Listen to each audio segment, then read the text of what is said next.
dimanapun kalian berada. Semoga teman-teman selalu dalam keadaan yang sehat dan selalu dimudahkan dalam mencari rezeki. Berjumpa kembali dengan channel Sahabat Pena, channel yang berisikan tentang konten cerita romantis yang diberi latar belakang berupa video pemandangan alam. Pada kali ini di hari Selasa, tanggal 14 Oktober tahun 2025. Kali ini saya menghadirkan cerita lanjutan dari cerita sebelumnya ya. Jadi saya ingatkan kepada teman-teman untuk membaca cerita sebelumnya agar tahu dan jelas sama alur ceritanya. Dan seperti biasa, di sini nanti saya akan memberikan beberapa cuplikan alur ceritanya. Jika teman-teman merasa terganggu dengan adanya suara yang saya berikan, silahkan dikecilkan atau dimatikan tombol volumenya.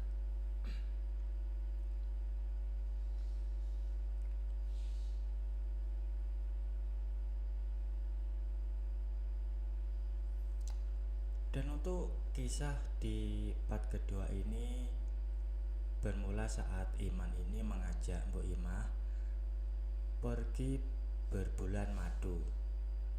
Ia sengaja menyewa sebuah villa pribadi yang terpencil di daerah Uluwatu untuk menikmati masa-masa bulan madu bersama Mbok Imah. Dan ini adalah kali pertama Mbok Imah menginjakkan kaki di Pulau Dewata, dan Iman berniat membahagiakan wanita paruh baya favoritnya itu.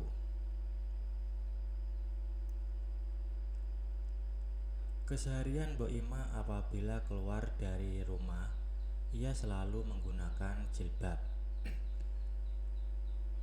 layaknya ibu-ibu STW pada umumnya. Namun kali ini Iman memberitahunya bahwa tidak akan ada orang yang mengenali selama mereka berbulan madu. Ia meyakinkannya untuk berdandan berbeda. Dan yang Iman suka dari Bali adalah orang tidak terlalu mencampuri urusan pribadi orang lain. Dan sampainya di Pulau Bali, Iman menyewa mobil sendiri untuk berkeliling.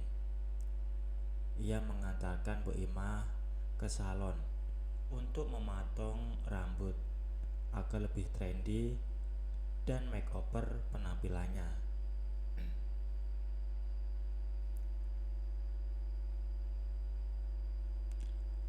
Setelah selesai, Iman mengantarnya ke mall pinggir pantai di daerah Kuta untuk membeli beberapa gaun pantai yang pas.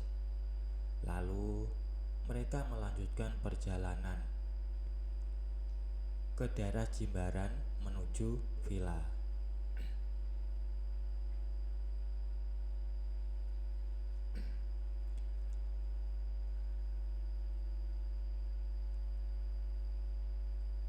Setelah sampai villa, ia pun disambut oleh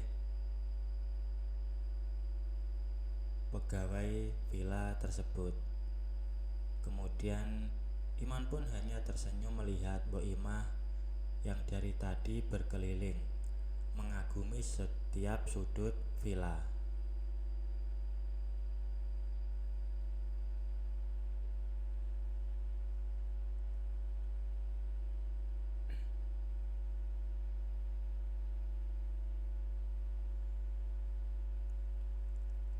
Iman sedikit terpengaruh melihat tampilan Mbok Imah saat ini. Benar-benar seperti tante-tante sosialita. Rambutnya yang bergelombang tertata lebih rapi.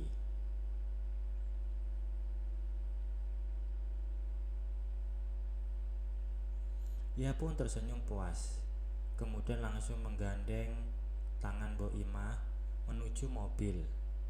Dan selama perjalanan, ia memegang tangan Iman.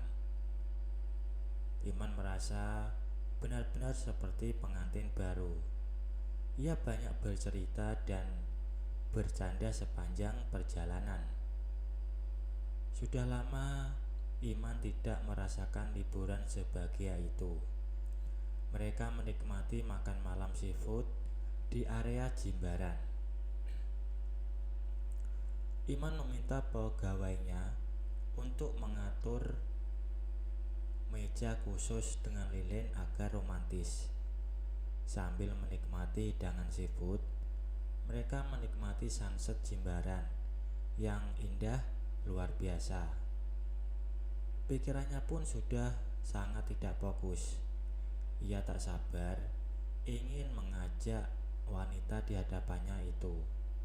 Dan malam ini ia akan mengajak sampai ia minta ampun.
Setelah selesai, mereka memutuskan untuk bersantai-santai di villa hari itu.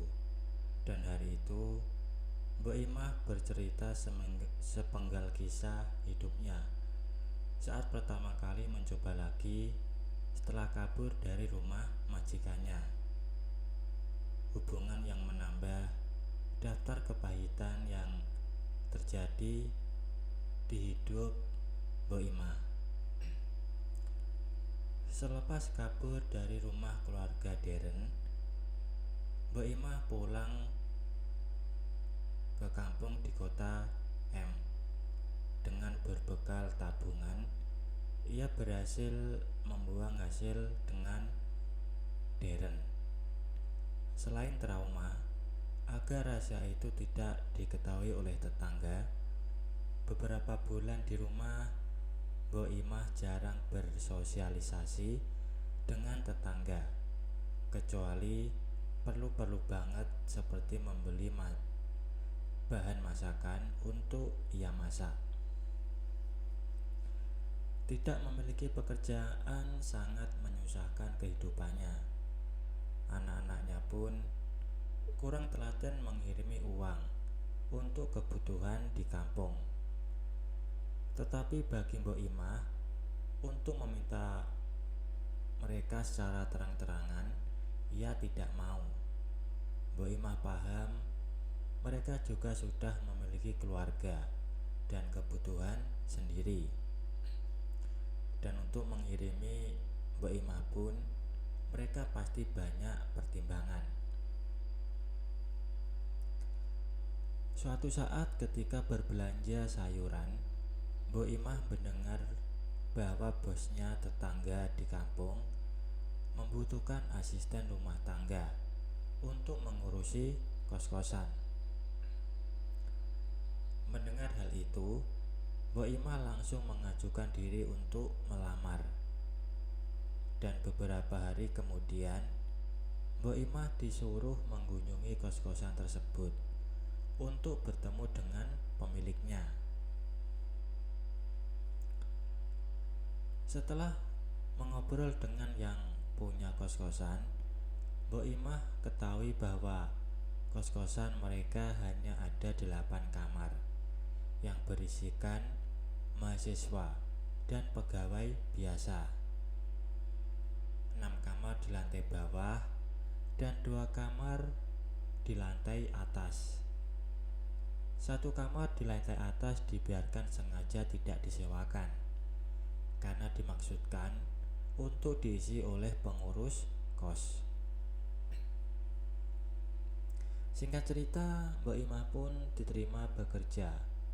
Ia terkenal cerewet oleh anak-anak mahasiswa yang ngekos di situ. Mereka bahkan menyebut Mbok Imah sebagai ibu tiri karena kecerewetannya.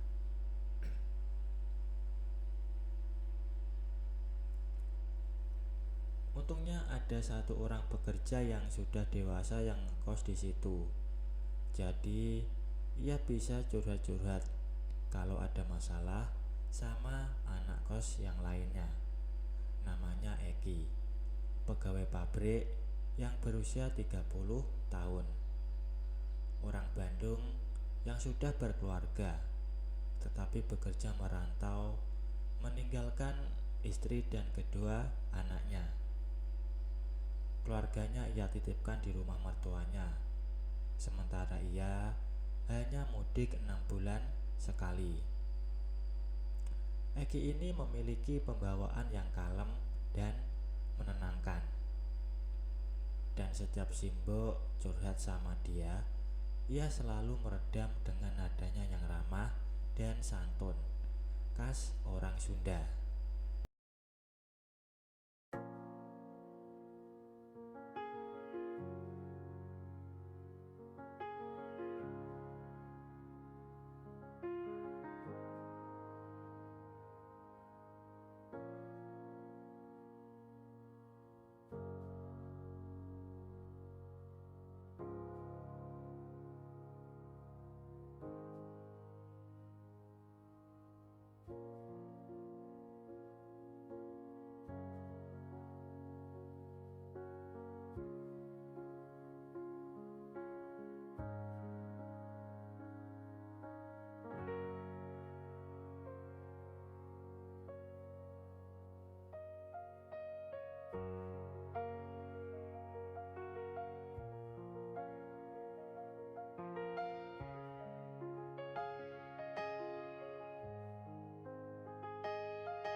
Itulah sepenggal kisah Mbok Imah tepat sebelum mendapat pekerjaan dari Iman.